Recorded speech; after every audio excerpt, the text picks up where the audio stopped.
So the main types of things we're going to be studying as solutions right now are these column vectors, x of t.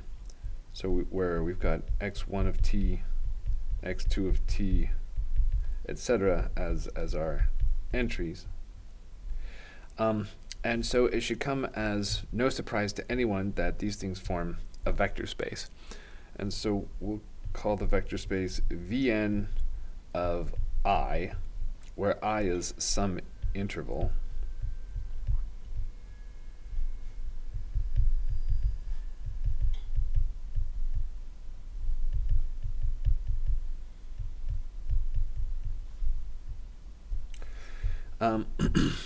So Vni, this is going to be the collection of all functions that are that take I and spit out a vector. And so an element of this set, so one of these objects, is just exactly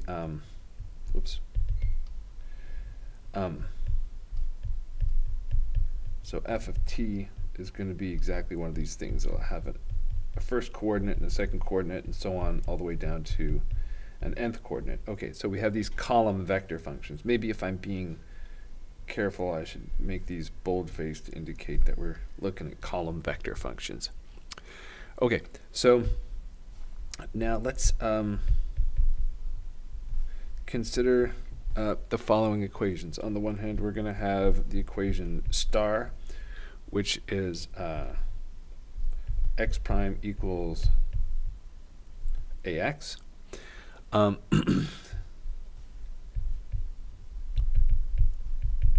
this, which is the complementary or auxiliary equation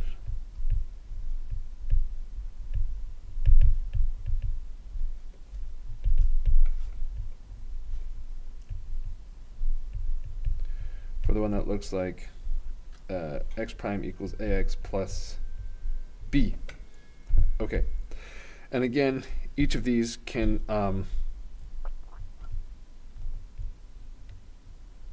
depend on t, x prime, x, b. We'll keep to having constant value matrices for now. Okay, so and let's call this equation double star. Whoop. Okay, so then let's see. So the key point is that so Vn I is going to be infinite dimensional. It's a vector space of functions, and there's no constraints on it. So I mean other than whatever interval you choose, but there are a lot of functions that you can have on any interval. Even if you restrict to just the continuous functions, or even restrict even more to just the differentiable functions, there's still going to be infinitely many. So that's going to be an infinite dimensional space. Loads of stuff. But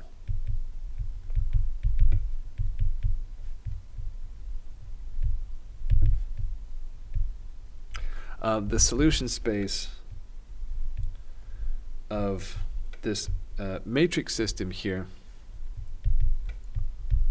is only n-dimensional. So that's great for lots of reasons. In particular, it means that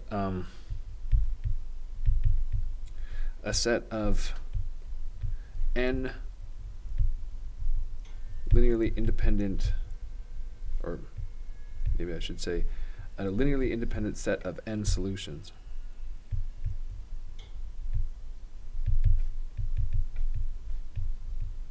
is going to give you a basis, because since it's n-dimensional, that means that any linearly independent set with n things is maximally linearly independent, and so it has to be a basis. Okay, so then all we need to do to make sure that we have a basis for our solution space is cough up a set of n linearly independent vectors. Okay, and so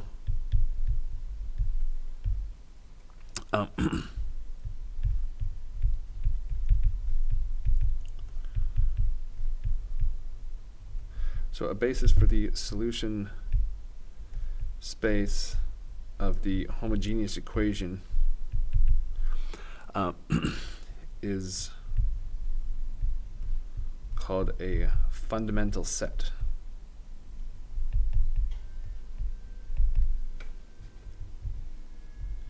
And so a fundamental set is going to look like, so here's your x1 of t, x2 of t, xn of t. But since we're doing everything in terms of matrices, we're going to put this into a matrix.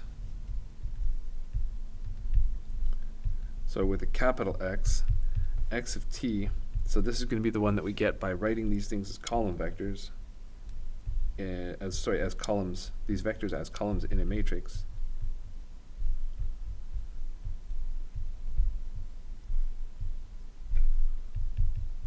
So this is a fundamental matrix.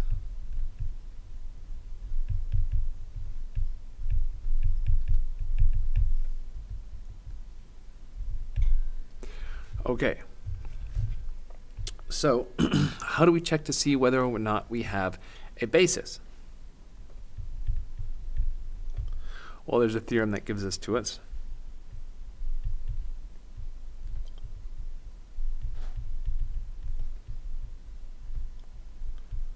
So S, consisting of x1 through xn, is going to be a collection of functions which are linearly independent on their domain of definition I, that interval, let's say it's from A to B, if and only if the Wronskian is non-zero for some t0 in I. So if you can find a point between A and B where the Wronskian is non-zero, then they form a linearly independent set. And so the Wronskian, we've seen it before, but it has a slightly different meaning right now. So this is the Wronskian of x1 to xn, and we find it by taking this matrix and taking its determinant. So this is the determinant of what we just called capital X.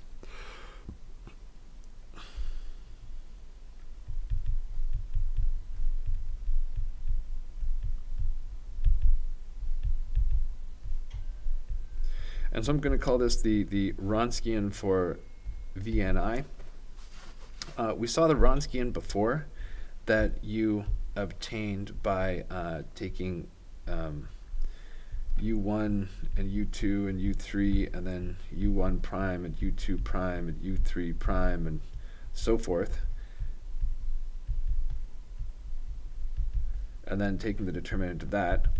And then it turns out that if you have a n by n system that comes from a single nth order equation in that, and you either take the Wronskian this way or you convert it into a system and then take the Wronskian this way, then they end up giving you the same thing. So they match. It's okay.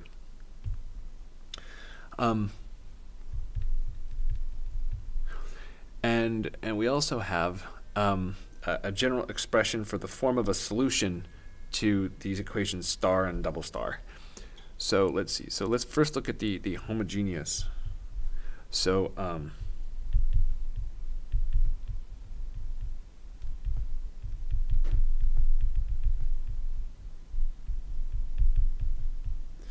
suppose that S is a basis for the solution space of the homogeneous equation star. Okay. Then any solution looks like a linear combination of these. Okay, so this is actually sort of a vacuous theorem. It's just saying, hey, if S is a basis for the solution space, then any solution is in the span. It's a linear combination of these guys. So that's one nice thing about this chapter. It's basically a whole bunch of stuff you already know, just now with boldface print. So X is a solution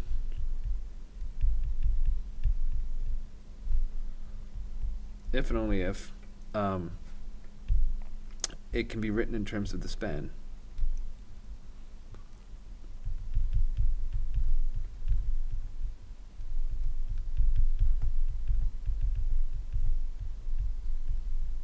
As a linear combination.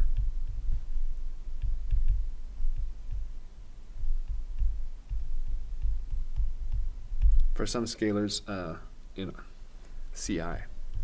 Okay, so that's what it looks like in general for the homogeneous case. And then for the non-homogeneous case,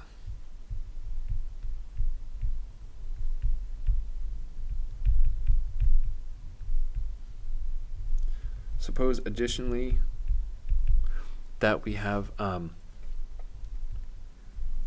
that XP is a solution of the non-homogeneous version. X prime equals AX plus B, so our double star equation.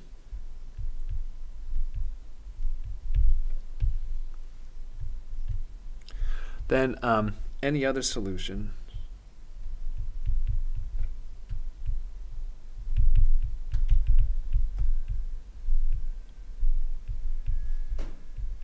so anything else that's also a solution, there must be the case that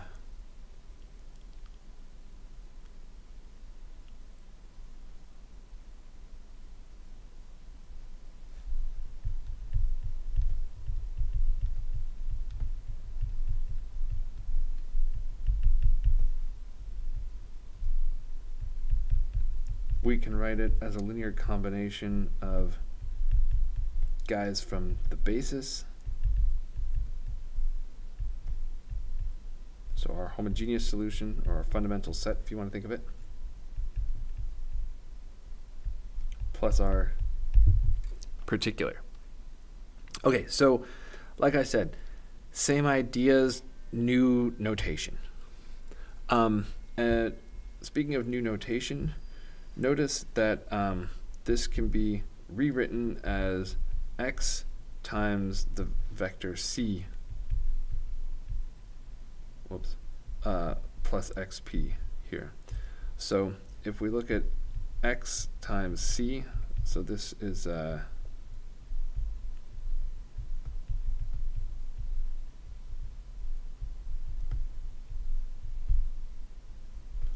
there's our matrix X, and then our vector C. This denotes the vector of coefficients C1 through Cn. Then you're going to get a linear combination of the columns of X with coefficients given by C. Right? So that's exactly the same thing. So in general, then we'll think of X as being, actually here I'll just reuse this one, given by a formula that looks like this for short.